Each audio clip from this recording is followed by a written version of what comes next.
Creed en sus profetas. Jueves 13 de julio 2023, Salmos 68. Las marchas triunfales de Dios, al músico principal, Salmo de David, cántico. Dios se levantará y se dispersarán sus enemigos, huirán de su presencia los que le aborrecen. Como se disipa el humo, así los disipará. Como se derrite la cera ante el fuego, así perecerán los impíos delante de Dios. Pero los justos se alegrarán, se gozarán delante de Dios y saltarán de alegría. Canten a Dios, canten salmos a su nombre, preparen camino al que cabalga sobre las nubes. El Señor es su nombre, alégrense delante de Él. Padre de los huérfanos y juez de las viudas, es Dios en su santa morada. Es el Dios que hace habitar en familia a los solitarios y saca a los cautivos a prosperidad, pero los rebeldes habitan en sequedales. Oh Dios, cuando saliste delante de tu pueblo, cuando marchaste por el desierto, Selah, la tierra tembló, también los cielos gotearon ante Dios. Aquel Sinaí tembló delante de Dios, del Dios de Israel. Abundante lluvia esparciste, oh Dios, a tu posesión exhausta reanimaste. Tu rebaño ha habitado en ella, por tu bondad, oh Dios, has provisto para el pobre. El Señor da la palabra, y una gran hueste de mujeres anuncia la buena nueva.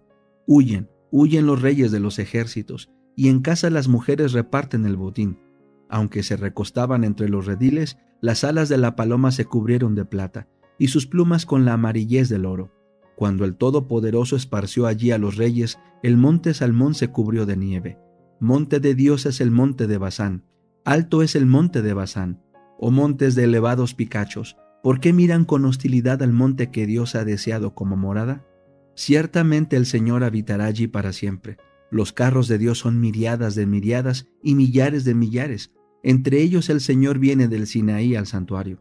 Subiste a lo alto, tomaste cautivos, tomaste tributos de los hombres, aun de los rebeldes, para que allí habitara el Señor Dios. Bendito sea el Señor, día tras día lleva nuestras cargas. El Dios de nuestra salvación, Selah. Nuestro Dios es Dios de salvación, del Señor Dios es librar de la muerte. Ciertamente Dios herirá la cabeza de sus enemigos, la cabelluda coronilla del que camina en sus pecados. El Señor dijo, de Basán los haré volver de lo profundo del mar, para que laves tus pies en sangre, y también la lengua de tus perros en la de tus enemigos. Vean las marchas triunfales de Dios, las marchas triunfales de mi Dios y Rey en el santuario. Los cantores van delante, los músicos detrás, y en medio van las jóvenes, tocando tamboriles. Bendigan a Dios en la congregación, bendigan al Señor ustedes de la estirpe de Israel. Allí está Benjamín el más joven dirigiéndoles. Allí están los jefes de Judá con su multitud, los jefes de Zabulón y los jefes de Neftalí. Tu Dios ha ordenado tu fuerza. Confirma, oh Dios, lo que has hecho en nosotros. Por causa de tu templo en Jerusalén, los reyes te traerán obsequios. Reprende a la fiera del cañaveral, a la manada de toros con los becerros de los pueblos. Atropella a los que persiguen la plata, dispersa a los pueblos que se complacen en las batallas. Vendrán dignatarios de Egipto, Etiopía extenderá sus manos hacia Dios. Reinos de la tierra, canten a Dios, canten al Señor, Selah. Canten al que cabalga en los cielos milenarios. Él emitirá su voz, su poderosa voz. Reconoced el poderío de Dios, sobre Israel sea su magnificencia, y su poder en los cielos. Temible eres, oh Dios, en tu santuario. El Dios de Israel es quien da poder y vigor a su pueblo.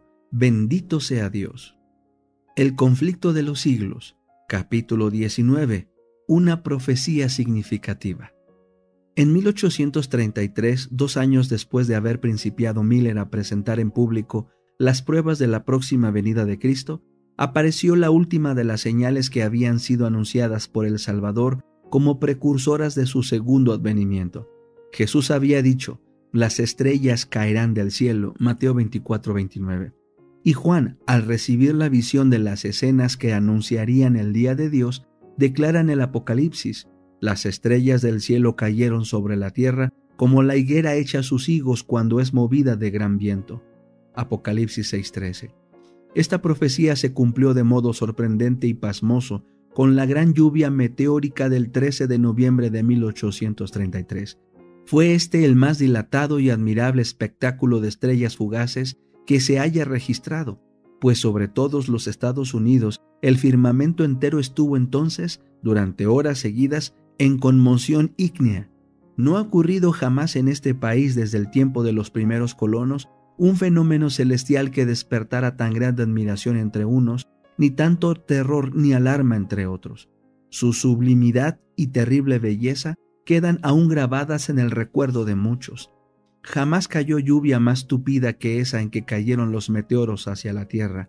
Al este, al oeste, al norte y al sur eran lo mismo. En una palabra, todo el cielo parecía en conmoción. El espectáculo, tal como está escrito en el diario del profesor Silliman, fue visto por toda la América del Norte. Desde las 2 de la madrugada hasta la plena claridad del día, en un firmamento perfectamente sereno y sin nubes, todo el cielo estuvo constantemente surcado por una lluvia incesante de cuerpos que brillaban de modo deslumbrador. En verdad, ninguna lengua podría describir el esplendor de tan hermoso espectáculo. Nadie que no lo haya presenciado puede formarse exacta idea de su esplendor. Parecía que todas las estrellas del cielo se hubiesen reunido en un punto cerca del cenit, y que fuesen lanzadas de allí con la velocidad del rayo, en todas las direcciones del horizonte, y sin embargo no se agotaban. Con toda rapidez seguíanse por miles unas a otras, como si hubiesen sido creadas por el caso. Es imposible contemplar una imagen más exacta de la higuera que deja caer sus higos cuando es sacudida por un gran viento. En el Journal of Commerce de Nueva York del 14 de noviembre se publicó un largo artículo referente a este maravilloso fenómeno y en él se leía la siguiente declaración. Supongo que ningún filósofo ni erudito ha referido o registrado jamás un suceso como el de ayer por la mañana. Hace 1800 años un profeta lo predijo con toda exactitud, si entendemos que las estrellas que cayeron eran estrellas errantes o fugaces, que es el único sentido verdadero y literal.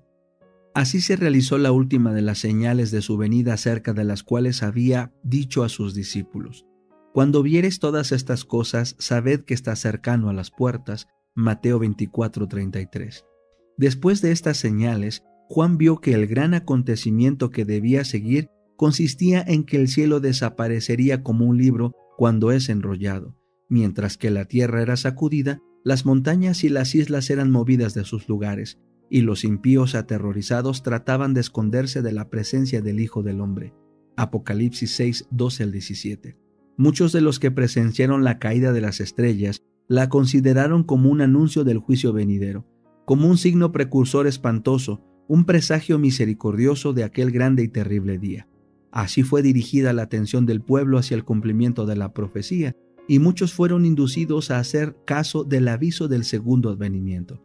En 1840, otro notable cumplimiento de la profecía despertó interés general. 2 años antes, Josías Leach, uno de los principales ministros que predicaban el segundo advenimiento, publicó una explicación del capítulo 9 del Apocalipsis, que predecía la caída del Imperio Otomano. Según sus cálculos, esa potencia sería derribada en el año 1840 después de Cristo. Durante el mes de agosto, y a pocos días antes de su cumplimiento, escribió: admitiendo que el primer periodo de 150 años se haya cumplido exactamente antes de que Deacoses subiera al trono con permiso de los turcos, y que los 391 años y 15 días comenzaran al terminar el primer periodo. Terminarán el 11 de agosto de 1840, día en que puede anticiparse que el poder otomano en Constantinopla será quebrantado, y esto es lo que creo que va a confirmarse. En la fecha misma que había sido especificada, Turquía aceptó por medio de sus embajadores la protección de las potencias aliadas de Europa, y se puso así bajo la tutela de las naciones cristianas. El acontecimiento cumplió exactamente la predicción. Cuando esto se llegó a saber, multitudes se convencieron de que los principios de interpretación profética adoptados por Miller y sus compañeros eran correctos, con lo que recibió un impulso maravilloso el movimiento adventista. Hombres de saber y de posición social se adhirieron a Miller para divulgar sus ideas, y de 1840 a 1844 la obra se extendió rápidamente. Guillermo Miller poseía grandes dotes intelectuales, disciplinadas por la reflexión y el estudio, y a ellas añadió la sabiduría del cielo al ponerse en relación con la fuente de la sabiduría. Era hombre de verdadero valor, que no podía menos que imponer respeto y granjearse el aprecio donde quiera que supiera estimarse la integridad, el carácter y el valor moral. uniendo verdadera bondad de corazón a la humildad cristiana y al dominio de sí mismo, era atento y afable para con todos, y siempre listo para escuchar las opiniones de los demás y pesar sus argumentos. Sin apasionamiento ni agitación, examinaba todas las teorías y doctrinas a la luz de la palabra de Dios, y su sano juicio y profundo conocimiento de las Santas Escrituras le permitían descubrir y refutar el error.